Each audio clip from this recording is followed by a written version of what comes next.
স্বাগত জানাচ্ছি খাতুনগঞ্জ থেকে মধ্যছিলে। সাথে আছে আমি শামীম জাহিদি। আমাদের আজকে আলোচনার বিষয় বাজেটের সরকারি বেসরকারি যৌথ অংশীদারিত্ব। আর এ নিয়ে কথা বলতে আমার সাথে স্টুডিওতে আছেন এনআরবি কমার্শিয়াল ব্যাংক লিমিটেডের চেয়ারম্যান ফরাসত আলী এবং সিপিডির সিনিয়র রিসার্চ ফেলো খন্দকার গোলাম মোহসেন। তবে মূল আলোচনা যাবার আগে দেখেন একটি প্রতিবেদন। 5 বছর আগে বড় বড় বিনিয়োগে অর্থায়নের এক নতুন ধারণা নিয়ে ব্যাপক উৎসাহী হয়ে ওঠেন অর্থমন্ত্রী। সরকারের পাশাপাশি বেসরকারি উদ্যোক্তারা এগিয়ে আসবে উন্নয়ন প্রকল্প বাস্তবায়নে, এমনই ছিল পরিকল্পনা। এতে বড় প্রকল্প বাস্তবায়নে টাকা জোগাড়ের ভার কমে যাবে সরকারের কাঁধ থেকে। সরকার এই উদ্যোগের নাম দিয়েছিল সরকারি বেসরকারি যৌথ অংশীদারিত্ব খাত বা পিপিপি। প্রথম বাজেটে এই খাতে বরাদ্দ দেওয়া হয়েছিল 2,500 কোটি টাকা। পরের বাজেটগুলোতে একই চিত্র, 3,000 কোটি টাকার বরাদ্দ এসে বছর শেষে ফিরে গেছে। পিপিপির যে একটা স্ট্রাকচার আছে, এটা ছোট আকারে আছে, 4-5 জন লোক নিয়ে এটা কাজ করে, কিন্তু এর আকার পরিধি বড় হয় না এবং বাজেটও অপ্রতুল। অর্থনীতিবিদরা বলছেন আমলাতান্ত্রিক জটিলতার কারণেই এই উদ্যোগ ব্যর্থ হয়েছে। আমাদের এখানে আমরা প্রতিষ্ঠানগুলো দাঁড় করাতেই এতটা সময় আমরা নিয়ে নিলাম। যেখানে নাকি বেসরকারিরা নিজেদের টাকা আনার কথা ছিল, সেখানে তারা আবার ব্যাংক থেকে লোন নিয়ে আবার সেখানে বিনিয়োগ করছেন। তাহলে যে এডিশনাল টাকাটা আসার কথা ছিল সেটা না এসে ব্যাংকিং সেক্টর থেকে আবার সেটা গেছে। সুতরাং সেটা ঠিক সরকারি বেসরকারি যৌথ উদ্যোগের যে ফিলোসফিটা, সেই ফিলোসফিটাও আসলে বাস্তবায়িত হয় নাই। আমাদের দেশে যেটা হয়েছে, এটা করা হয়েছে প্রধানমন্ত্রী আর সব মন্ত্রী সবার প্রায় অর্ধেক লোক সেখানে ঢুকিয়ে দেওয়া হয়েছে। এটা এই কমিটি বসবেও না কোনোদিন, এই কমিটি থেকে অ্যাপ্রুভালও হবে না, এই কমিটি কিছু হবে না। প্রতি বছর বরাদ্দের বড় অংশ অব্যবহৃত থাকলেও উৎসাহে ভাটা পড়েনি অর্থমন্ত্রীর। এবারও এ খাতে একই পরিমাণ অর্থ বরাদ্দ রেখেছেন তিনি। তবে বেশ কিছু প্রকল্প যোগ হয়ে তার সংখ্যা দাঁড়িয়েছে 44টিতে। সিদ্ধান্তহীনতা এবং আমলাতান্ত্রিক জটিলতার কারণে সরকার তার মেয়াদে পিপিপি বাস্তবায়ন করতে পারল না। সময়ের আগেই সিদ্ধান্ত নিয়ে তা বাস্তবায়ন করে উন্নত দেশগুলো যখন এগিয়ে গেছে, তখন বাংলাদেশ একই কারণে পিছিয়ে আছে বছরের পর বছর। জিমি আমির, ইন্ডিপেন্ডেন্ট নিউজ, ঢাকা। দেখলাম প্রতিবেদনটি আমরা। জনাব ফরাসত আলী এবং খন্দকার গোলাম মোহসেন, আপনাদেরকে স্বাগত এই অনুষ্ঠানে। আপনাকে এবং ইন্ডিপেন্ডেন্ট টিভি সবাইকে আমি ব্যক্তিগত এবং আমার ব্যাংকের পক্ষ থেকে আপনাদেরকেও ধন্যবাদ। ধন্যবাদ আপনাকেও। জনাব ফরাসত আলী, প্রথম প্রশ্ন আপনার কাছে, যে আমরা আমাদের প্রতিবেদন দেখছি যে প্রতি বছরই আমরা গত সাম্প্রতিক সময় যে বাজেটগুলো দেখেছি সেখানে পিপিপি নিয়ে অনেক কথা বলা হচ্ছে, সরকারি এবং বেসরকারি যৌথ অংশীদারিত্বের কথা বলা হচ্ছে, কিন্তু আসলে বাস্তবে এই কাজ হচ্ছে না। মানে আমরা দেখছি না কোনো একটা প্রজেক্টে সরকারের পক্ষ থেকে এবং বেসরকারি উদ্যোক্তারা সমানভাবে এগিয়ে আসছেন, খুব সাকসেসফুল হচ্ছে না। আসলে বাধাগুলো কোথায়? আমরা প্রতিবেদনে দেখেছি কিছু অংশ, আপনার মতে কি? আমার থেকে এই ব্যাপারে মুয়াজ্জেম সাহেব বলতে পারবেন ভালো। আপনারা কিন্তু রিসার্চ করতেছেন এইগুলোর উপরে। আমরা যেটা যে আপনি ব্যবসা করার ক্ষেত্রে আপনি এখানে প্রতিবন্ধকতা দেখেন, কিন্তু কতগুলো প্রতিবন্ধকতা আছে। যেখানে আপনাদের এই টিভির যে রিপোর্টটা দেখলাম যে কিছু আমলাতান্ত্রিক জটিলতা আছে। সরকার চাইলেও অনেক সময় এই জটিলতার কারণে অনেকে আগে আসতে চায় না। আচ্ছা, বিদেশ থেকেও ঠিক এইভাবে দেখছি যে না, ওইখানে যে কি হবে, কি করব, যা গেলে পরে ওইখান থেকে সব ধরনের সহযোগিতা যে আমরা পাবো তাও না। সরকার থেকেও সরকার বলে, কিন্তু বাস্তবে মাননীয় প্রধানমন্ত্রী কিংবা মাননীয় অর্থমন্ত্রী তো নিজেরা বুঝেই কাজগুলো করেন না। ওনাদের ডিপার্টমেন্টের যে লোক আছে সেই লোকগুলোই করে, যাদেরকে আমরা আমলা বলি। ওনারা একটা সিদ্ধান্ত নিতে যে সময়টুকু নেয়, এই সময় থেকে যে ব্যয় হয়, সময়ের ব্যয় হয়, টাকার অপচয় হয়, এইগুলোর থেকেই মানুষ কিন্তু নিরুৎসাহিত থাকে। একই এই যে ধরেন এই পদ্মা সেতুটার ব্যাপারে কিছুটা বলি। এইটাও যদি পিপিপির মাধ্যমে প্রথম দিকে নিয়ে আসতেন, আচ্ছা, তাহলে কিন্তু এর দিনে এটার কাজ শুরু হয়ে হয়তো অনেকাংশে আগায় যেত। ধন্যবাদ। এই ধরনের অনেক উদাহরণ দেওয়া যায় আর কি, যেখানে সরকারের ইচ্ছা থাকলেও, আচ্ছা, মানুষের ইচ্ছা থাকলেও, প্রাইভেট সেক্টরের ইচ্ছা থাকলেও জটিলতার কারণে মানে এগুলো আগে আসতে পারে না। ধন্যবাদ জনাব আলী, আপনার কাছে ফিরে আসবো। জনাব মোয়াজ্জেম, আপনার কাছে প্রশ্ন, যে আসলে বাধা আমলাতান্ত্রিকতা একটা উনি বলছেন, জনাব ফরাসত আলী, ওনারা এন্টারপ্রেনার, ওনারা বোঝেন, দেখেন যখন কাজ করার ক্ষেত্রে এই আমলাতান্ত্রিক বাধা আমরা সবসময় সব কাজেই বলে, সরাসরি বলি যে আমলাতান্ত্রিকতা বাধা। আসলে পলিসিতে কোনো আপনার মনে হয় ঘাটতি আছে পলিসিতে, যেখানে যে কারণে উৎসাহী হচ্ছে না প্রাইভেট সেক্টর যারা উদ্যোক্তা তারা আছে? জি, আসলে দেখুন, সরকারি বেসরকারি এ ধরনের উদ্যোগে প্রকল্পের ধারণাটি আকর্ষণীয় হলেও এটি বিনিয়োগকারীদের জন্য বিভিন্নভাবে প্রশ্নর সম্মুখীন করছে। আমি যদি কয়েকটি স্পেসিফিক জায়গা বলি, প্রথমত হলো নীতিগতভাবে সরকারের অবস্থানটি পরিষ্কার হলেও কয়েকটি জায়গাতে এর আগের বছর এই সমস্যাগুলোর কথা বলা হয়েছিল, যেমন প্রফিট শেয়ারিং কিভাবে হবে, কস্ট শেয়ারিং কিভাবে হবে, সরকার কোন কোন দায়গুলো নেবেন, কোন কোনগুলো নেবেন না, রিস্ক যেটি আসবে সেটি আসলে কিভাবে বন্টন হবে। এই জায়গাগুলোতে যথেষ্ট মাত্রায় কিছুটা হলে আমি বলবো অস্বচ্ছতা আছে, কিন্তু এটি সকল পক্ষ আসলে অনুধাবন করছেন এবং কাজ করছেন। কারণ আমি যতদূর জানি যে পিপিপির যে সেল রয়েছে প্রাইম মিনিস্টার্স অফিসে, তারা এই জিনিসগুলোর ব্যাপারে যথেষ্টভাবে সংবেদনশীল এবং তারা এই জন্য প্ল্যান অফ অ্যাকশন তারা করছেন কিভাবে এগুলো দূর করা যায়। এটা যে একটি দিক। দ্বিতীয় হলো অর্থায়ন সংক্রান্ত বিষয়ে কিছু দুর্বলতা রয়েছে।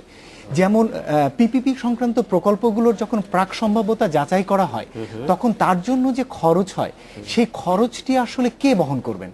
এটি কি যখন প্রকল্প ফাইনালি যিনি যে প্রাইভেট সেক্টর গ্রহণ করবেন তাদের উপরে গিয়ে এটি পড়বে, নাকি এটি সরকারের দায়ের মধ্যে পড়বে এই প্রাক সম্ভাব্যতা যাচাইয়ের? তাহলে এই টাকাটি কোথা থেকে আসবে? এটিও আবার আরেকটি প্রশ্ন। আবার দ্বিতীয়ত দেখা যাচ্ছে যে সমস্ত প্রকল্পের ভিত্তিতে প্রাইভেট সেক্টর রাজি হচ্ছে এবং প্রাক সম্ভাব্যতা যাচাইয়ের ভিত্তিতে তারা রাজি হচ্ছেন, তারা যখন সেই প্রকল্প প্রস্তাবনাটি নিয়ে বিদেশি কোনো ফান্ডিং এজেন্সির কাছে টাকা আনতে যাচ্ছেন, তারা বলছেন যে এই সম্ভাব্যতা যাচাইটুকুই যথেষ্ট না, তোমাকে নতুনভাবে আবার সম্ভাব্যতা যাচাই রিপোর্ট নিয়ে আসতে হবে। কারণ তারাও চান যে তারা যে বিনিয়োগটি করবেন, বিদেশি কোনো একটি ফান্ডিং এজেন্সি বিনিয়োগ, তারাও চুলচেরা একটি বিশ্লেষণ দেখতে চান যে না, এটি যথেষ্ট মাত্রায় প্রফিটেবল এবং এখান থেকে বিনিয়োগকারী টাকা নিয়ে তার যে সুদ ফেরত দেওয়ার সেটি তিনি ঠিকভাবে দিতে পারবেন। এরকম জায়গাগুলোতে আমার মনে হয় এখনো কিছুটা দুর্বলতা রয়েছে এই পুরো জায়গাটির মধ্যে। কিন্তু আমি যেটুকু জানি যে সকল পক্ষ মিলে কাজ করছেন। আমি যেটুকু বলতে পারি যে খুব আমরা অতি উৎসাহী হয়ে পড়ছি যে হ্যাঁ এটি এখনো হচ্ছে না, কারণ অন্যান্য দেশে কিন্তু আরো বেশি সময় লাগছে এটি করবার জন্য। আপনি বরঞ্চ প্রশ্ন তুলতে পারেন যে সরকার এর জন্য যে প্রতি বছর যে একটা বড় অংশের বাজেট রাখছে, সেটি আসলে না রেখে মোর বাজেট বাইরে রেখে কিভাবে নীতিগত বিষয়গুলোতে বেশি কাজ সরকার শেষ করে বা গ্রাউন্ড ওয়ার্কটুকু আগে যেন শেষ করে নেয় সরকার।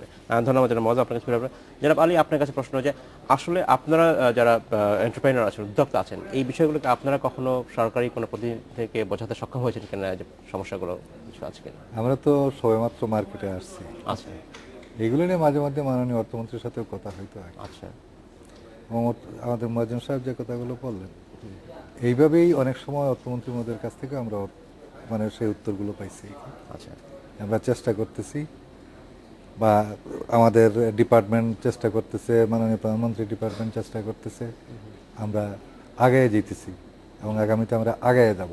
সরকারের সদিচ্ছা আছে, অর্থমন্ত্রী বলেন, প্রধানমন্ত্রী বলেন, গভর্নর বলেন, সবারই সদিচ্ছা আছে যে সাধারণ মানুষকে বা বিভিন্ন বড় বড় এই প্রতিষ্ঠানগুলোকে সংযুক্ত করে ইকোনমিটারে আগে নিয়ে যাওয়া আর কি, সবারই ইয়েটা আছে। কিন্তু ওই যে মহাজন সাহেব যেটা বললেন, ওইখানে কথা আছে যে প্রথম যে খরচটা সেটা কে নেবে, তারপরে ওইখানে আছে রেশিও, তারপরে ইন্টারেস্ট, এই সমস্ত জিনিসগুলো ওইগুলোতেই কিন্তু অনেক সময় বাধা চলে আসে আর কি, যার জন্য এন্টারপ্রেনাররা অনেক সময় বিমুখ হয়ে যায় আর কি। তো ওই সমস্ত জায়গাতে ক্লিয়ার কাট যদি চিত্রটা থাকতো সামনে, তাইলেই কিন্তু অনেকেই আবার সেগুলো নিয়ে চিন্তা ভাবনা করে আগে চলে আসতে পারত। আচ্ছা, ধন্যবাদ জনাব আলী, আপনার কাছে আমি ফিরে আসবো। জনাব মজাম, আমি আপনার কাছে বাজেটের অন্য একটা বিষয়ে আপনার দৃষ্টি আকর্ষণ করতে চাই। সেটা হচ্ছে যেটা হয় যে প্রতি বছর বাজেটের সময় বলা হয়ে থাকে যে অবৈধ টাকা বা কালো টাকাকে বৈধ করার সুযোগ দেওয়া থাকে একটা নির্দিষ্ট পরিমাণ পেনাল্টি দিয়ে। এটা আসলে এটা অনৈতিক বা অনৈতিক প্রশ্ন আসে এবং নিশ্চয়ই আপনি বলবেন যে অনৈতিক, কিন্তু আমার কথা হচ্ছে এই জিনিসটা কেন প্রতি বছর করতে হচ্ছে? দেখুন, এটি আসলে যে উদ্দেশ্যে করবার কথা ছিল সেই উদ্দেশ্যটি তেমনভাবে কখনো আসলে আমরা বাস্তবায়ন হতে দেখিনি। উদ্দেশ্য ছিল যে আর্থিক খাতে যে যে সমস্ত কর্মকাণ্ড প্রচলিত নিয়ম নীতির বাইরে রয়েছে সেটিকে আসলে ভিতরে নিয়ে আসার চেষ্টা করা, এবং সেটির জন্য এক ধরনের উৎসাহ প্রণোদনা দেওয়া হয় যাতে এই জিনিসটুকু এক ধরনের ফর্মাল সিস্টেমের ভিতরে যাতে ফিরে আসে, যাতে সরকারের জন্য সুবিধা হয় তার ব্যাংকিং খাতের আকার বোঝা অথবা তার থেকে সরকারের যে আয় আসতে পারে সেই বিষয়গুলো বোঝার জন্য সরকার এটি চিন্তা করে থাকে। কিন্তু যেটি হয়ে থাকে যে এটি এমনভাবে হয়ে থাকে আমাদের এখানে, তাতে এখান থেকে কার্যকর আমরা কখনো দেখিনি যে সরকার খুব বড়ভাবে এখান থেকে টাকা আদায় করতে পেরেছে এবং মূল স্রোতে টাকাটা ফিরে এসছে। এরকম একটি প্রেক্ষাপটে বর্তমান বছরে যখন আমরা আবার দেখতে পাচ্ছি যে এরকম একটি উদ্যোগ নেওয়া হচ্ছে, তখন হয়তো এই উদ্যোগের যথার্থতা থাকবে না, কিন্তু আবার একই সাথে এটি মনে হয় যে নির্বাচনকে ভিত্তি করে হয়তো দেখা যেতে পারে যে আরেক ধরনের উৎসাহ তৈরি হতে পারে যে অনেকভাবে টাকাটি সাদা করে নেওয়ার জন্য। কতটুকু বড় হবে জানি না, কিন্তু এরকম একটি চেষ্টা হয়তো থাকতে পারে। কিন্তু যেহেতু সরকার কখনো খুব বড়ভাবে তার প্রিন্সিপালের জায়গাটি হয়তো ঠিক ধরে রাখতে পারেনি, ফলে কার্যকর এখান থেকে যে একটি সমাধান সেটি না হয়ে এটি আসলে প্রকারান্তরে সরকারের যে উদ্যোগগুলো সেটিকে প্রশ্নবিদ্ধ করছে। ধন্যবাদ জনাব মোয়াজ্জেম। জনাব আলী, আপনার কাছে প্রশ্ন, এই কালো টাকাকে সাদা করার যে সুযোগ দেওয়া হচ্ছে বছর বছর, এটা কি নৈতিক না অনৈতিক? দেখেন, আসলে এটা একটা অনৈতিক আমি যেটা মনে করি। আচ্ছা, কিন্তু দেশের স্বার্থে, অর্থনৈতিক উন্নয়নের স্বার্থে এটা একটা প্রচেষ্টা। মোয়াজ্জেম সাহেব যেটা বলছেন আমি ওনার সাথে কিন্তু 100% এগ্রি করি। তারপরেও আমাদের কাছে একটা প্রশ্ন আসে যে দেখি না একটু চেষ্টা করে যারা টাকাগুলো বাইরে নিয়ে গেছে, let's give them A chance. ওরা যদি টাকাগুলো দেশে আয় না রোলিং করতে পারে তাইলে তো এই সুযোগ আমরা অনেক বছর ধরে দিচ্ছি, কিন্তু কাজ হচ্ছে না। কিন্তু কাজ হচ্ছে না, দেখি না কি হয়। এইবার হইল না, আগামী বছর আগামী বছর হইল না, তারপরে ধন্যবাদ জনাব আলী। এখানে একটা জিনিস আছে কি, সরি আপনার একটু সময় আমরা ফিরে আসবো, আমাদের সময় হচ্ছে বিরতি যাওয়ার, ফিরে এসে আমরা এখান থেকে কথা আলোচনা শুরু করবো। সময় হলো একটা বিরতি যাবার, ফিরছি শীঘ্রই, সাথেই থাকবেন।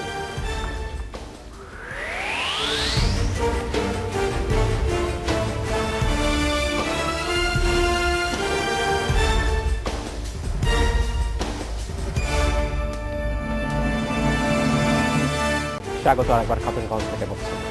আজ আমরা কথা বলছি আগামী বাজেটে সরকারি এবং বেসরকারি যৌথ অংশীদারত্ব নিয়ে।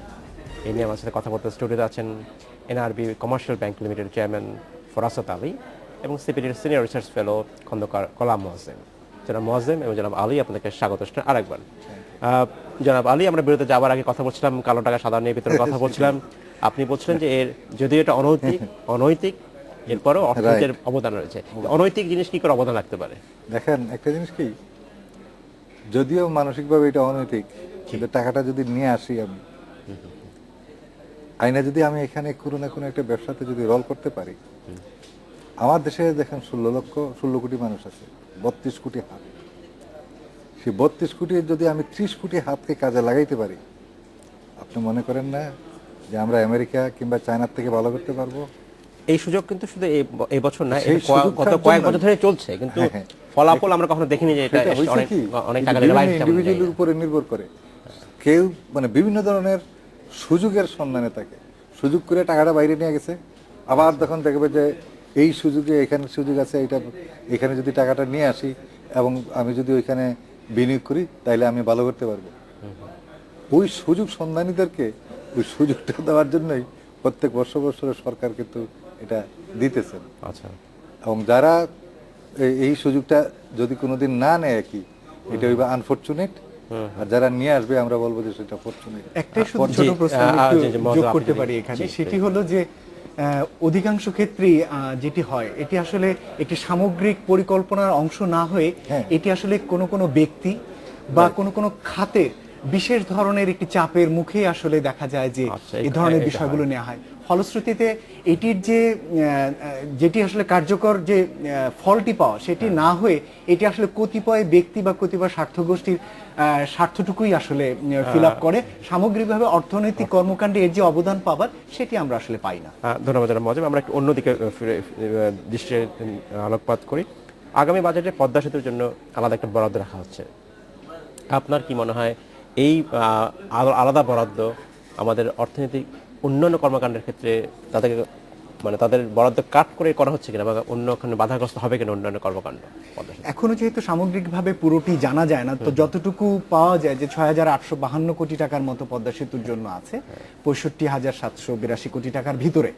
তো আমি যদি একটু খাতওয়ারি যদি আমি তার শেয়ার বা পরিমাণটি যদি বোঝার চেষ্টা করি, তাহলে দেখা গিয়েছে যে পদ্মা সেতু কারণে যদি এই বরাদ্দটুকু যোগাযোগ খাতে যোগ হয়, তাহলে অন্যান্য যে সমস্ত গুরুত্বপূর্ণ খাতে বরাদ্দ ছিল গত বছর, তাদের শেয়ার এবছর প্রায় সব খাতেরই কমে যাবে। আচ্ছা, কিন্তু কৃষি খাত ছাড়া আবার আমি নিজে একটু বিশ্লেষণ করেছি, পদ্মা সেতুতে যদি সরকারের বরাদ্দটুকু না থাকতো, তাহলে কি অন্যান্য খাতে শেয়ার বাড়তো? আসলে বাড়তো, কোনো কোনো খাতে শেয়ার একটু হলেও বাড়তো। কিন্তু তার মানে এই না যে আমাদের জন্য পদ্মা সেতুর প্রয়োজন নেই, যে আমরা পদ্মা সেতু বাদ দিয়ে আমরা চিন্তা করছি তা না। প্রশ্নটি হলো পদ্মা সেতু যে সময়ে মানে পদ্মা সেতুর অনেক কাজ হয়ে গেছে, এখন আমরা মূল সেতু কাজে হাত দিতে চাচ্ছি, সংযোগ সড়ক সহ কিছু কাজ। এটি আসলে উপযুক্ত সময় কিনা এই কাজটি শুরু করার, সেটি আসলে বিষয়। এমনকি নিজস্ব অর্থায়নই করবার উদ্যোগটি ঠিক কিনা।